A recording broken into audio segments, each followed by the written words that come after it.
তারেক রহমানের বাড়ি বনাম ডাক্তার শফিকের গাড়ি, এই ব্যাপারটা কিন্তু আটকে আছে। জামায়াত বিএনপিকে কঠিন করে দিচ্ছে, বিএনপিও জামায়াতকে কঠিন করে দিচ্ছে।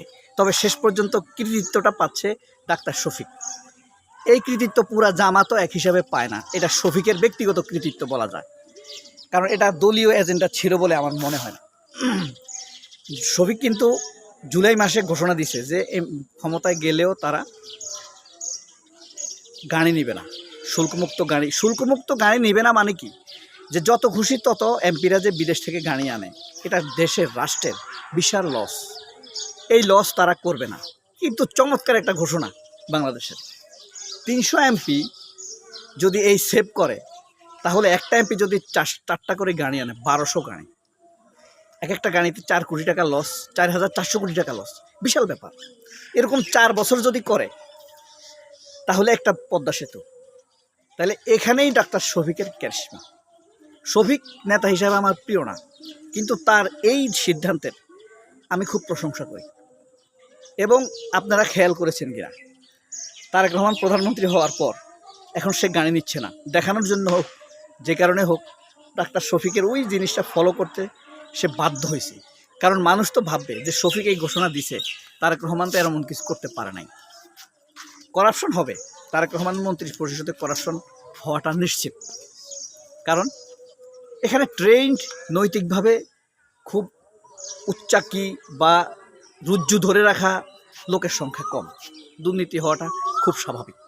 কিন্তু এই যে রাষ্ট্রীয় ঘোষণা, আমরা গাড়ি নিব না, এটা কেন বাধ্য হয়েছে? এই কৃতিত্ব কিন্তু ঘুরে ফিরে কার? শফিকের। ডাক্তার শফিকুর রহমানের ক্যারিশমাটা এখানেই, জামায়াতের সৌভাগ্যটা এখানেই। এমন একজন লোককে অন্তত এই সময়ের জন্য নেতৃত্ব হিসেবে পেয়েছে, এটা ফেলে দেওয়ার মতো বিষয় না। এরপরে আসেন ডাক্তার শফিকের গাড়ি, তারেকের বাড়ি। ডাক্তার শফিক কিন্তু বাড়িতে উঠছে, বলছে সরকারি কোনো প্লট নিবে না। এটাকে অনেকে মিথ্যা প্রপাগান্ডা হিসাবে চালাচ্ছে। বলছে এমপি হওয়ার পর যে সরকারি প্লট পায়, রাজুক, ঝিলমিল, পূর্বাচল, এই প্লট নিবে না। এক একটা প্লটের দাম 10 কোটি টাকা। কিন্তু বিরোধী দলের জন্য বরাদ্দকৃত যে বাড়ি, সেই বাড়ির সাথে ওই ঘোষণাকে অনেকে মিলিয়ে ফেলছে। এখন এই বাড়িতে যদি ডাক্তার শফিক না উঠে, তাহলে তো সরকারের লস। কারণ এই বাড়ি মেনটেনেন্স হবে, পিয়ন সেগুলো থাকবে, পাক পয়দা সেগুলো থাকবে, সেইভাবে ঘাস পরিষ্কার করতে হবে প্রতি মাসে। এখন যদি এত কাজের পরেও প্রতি মাসে হবে, তারপরেও ধরেন ডাক্তার শফিক উঠলো না, তাহলে কি হলো? এটা কি দেখ ভালো কাজ হলো? কিন্তু এটা বরং লস হলো। যেই কারণে ডাক্তার শফিক ওই সম্পদের অপচয় করেন নাই, তিনি সেখানে উঠছেন। কিন্তু প্রপাগান্ডা যারা করে, তারা কিন্তু প্রপাগান্ডা চালিয়ে যাচ্ছে। সে বলছে সরকারি প্লট নিবে না, এখন কেন উঠলো? আরে ভাই, সেখানে 109 জন কর্মচারী আছে, বাবুর্চি আছে 4 জন। সেখানকার বাবুর্চিদের ডিউটি কিন্তু 6 ঘন্টা, 4 6 24 ঘন্টা বাবুর্চি থাকে। কারণ বিরোধী দলের নেতার 24 ঘন্টা কাজ থাকে। সেখানে অফিস আছে, সেক্রেটারি। বিরোধী দলের নেতার কিন্তু একটা সচিব, ছোট সেক্রেটারিয়েট আছে, তার একজন সেক্রেটারি থাকে, যিনি সরকারের যুগ্ম সচিব। বিরোধী দলের পিএস কিন্তু একজন যুগ্ম সচিব। তো এই যে ফ্যাক্টগুলা, এই কর্মচারীদের লস হবে না? মেধার লস হবে, অর্থনৈতিক লস হবে। কিন্তু আমাদের মতো কিছু গর্দব আছে, এটা বুঝে নেয়, যে বলছে যে সে উঠবে না, এখন উঠছে। এই যে ধরেন তারেক রহমান একটা সিদ্ধান্ত নিয়েছে, সে যমুনাতে উঠবে না। যমুনাদের যে 318 জন কর্মচারী আছে, 418 জন কর্মচারী আছে, 418 জনের কর্মচারী বেতন হচ্ছে না। এদের রান্না হচ্ছে প্রতিদিন, লক্ষ লক্ষ টাকার রান্না হচ্ছে প্রতিদিন, জানেন আপনি? হ্যাঁ। এরপরে এখানকার যে সিকিউরিটি গার্ড কয়েকশো, এগুলো অপচয় না? এখন তারেক রহমান যে এই বাড়িতে উঠে নাই, কিন্তু ওই কর্মচারীগুলো আছে প্রধানমন্ত্রীর কার্যালয়ে। তাহলে এটা কি লস? এটা কি ভালো সিদ্ধান্ত নাকি রিয়েলি খারাপ সিদ্ধান্ত? বিবেচনাটা তো আপনারাই করতে পারেন। সময়টা শুধু ব্যাখ্যা। প্রচার, কথা বলা একটা হইলো প্রচার, আর একটা হইলো অপপ্রচার। একটা ঘটনা ঘটছে, ডাক্তার শফিক জড়াই ধরছে বিদেশি কূটনীতিককে। এটাকে বিএনপিরা সোজা যেটা বুঝাতে চাইছে, সমকামিতা বুঝাতে চাইছে। It's okay. এরকম তারেক রহমানের ছবি আছে না, তার ভাইকে জড়াই ধরছে। কিন্তু ডাক্তার শফিকের যারা ভক্ত, যারা ভালোবাসে, সে কিন্তু এখন জননেতা হয়ে উঠছে। জামাতের বাইরের মানুষ অসম্ভব রকম তাকে ভালোবাসে।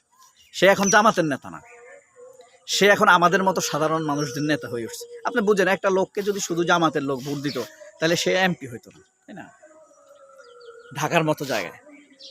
তো এই শফিকের ফ্যাক্টগুলো যদি আপনি দেখেন, এটা কি ক্ষতি হয়েছে জামাতের? মোটেও ক্ষতি হয়ে যায়। এটা বিশাল এক কাজ হয়ে গেছে। এই যে বিএনপি এখন প্রচারণা চালাইতেছে, পিছন থেকে জড়াই ধরছে, এই সেই, এখন এটা এত ভাইরাল হয়েছে, বিদেশি যারা ধরেন কূটনীতিক, তারা এই ভাইরাল ম্যাটারগুলো দেখছে। জামায়াত জঙ্গি, জামায়াত উগ্রবাদী, জামায়াত ধর্মাবলম্বী, জামায়াত ধর্ম ব্যবসায়ী, এইটার বিপরীতে যখন এই কর্মঠ কূটনীতিক দেখেন, শুধু জামায়াতের কারণে এই প্রোগ্রামে দেখবেন সব লোকগুলো হাসি খুশি। কেন? তারা পাঞ্জাবি পরে আসছে, মহিলারা সালোয়ার কামিজ পরে আসছে, অর্থাৎ এক ধাপ শালীনতার দিকে তারা আগাইছে। এটাতে কারোর লাভ লস নাই, কিন্তু এটা একটা শালীনতা। এটা কেন? অন্য প্রোগ্রামের তো এইভাবে যায় না তারা। এবং ডাক্তার শফিক যাকে জড়াই ধরছে, এটার ব্যাকগ্রাউন্ডটা যদি আপনি একটু টেনে ভিডিওটা দেখেন, ওই লোকটা দাঁড়াই যাইতেছিল, শফিক গিয়ে পিছন থেকে জড়াই ধরছে, এবং সেই লোকটা কি খুশি হয়েছে, নিজেকে সম্মানিত বোধ করছে সেই কূটনীতিক। তো এই প্রোগ্রাম থেকে সারা বাংলাদেশে প্রচারিত হবে, this kind of political party is Jamaat, it's really not a terrorist party. বাংলাদেশের যেই দলটা 30 থেকে 35% ভোট পায়, ইজ ইট টেররিস্ট? আপনি বাংলাদেশের 30-40% মানুষকে আপনি টেররিস্ট বলবেন? তাহলে এই মানুষগুলোকে অপমান করা, অসম্মান করা। অর্থাৎ আজকের যে প্রচারণা হচ্ছে, বিএনপির না বুঝে এই বিএনপির লোকেরা যেভাবে জামায়াতের বিরুদ্ধে অপপ্রচার করছে, এটা প্রচার না, এটা হলো অপপ্রচার। এই জিনিসটি বিএনপির জন্য এক সময় এমন এক কাল হয়ে যাবে, যখন তারা আবার বিএনপিকে, জামায়াতকে বলবে জামায়াত ধর্মান্ধ, উগ্র, মৌলবাদী, এলজিবিটি বিরোধী, হ্যাঁ, নারী অধিকার বিরোধী। তখন তাদের সুতায় তারা আটকে যাবে। এটাই আজকে জামায়াতের 100 বছরের উপকার হয়ে গেছে। এটা আপনার এজেমশন, আপনি খুব চোখ বন্ধ করে দেখলেই বুঝতে পারবেন।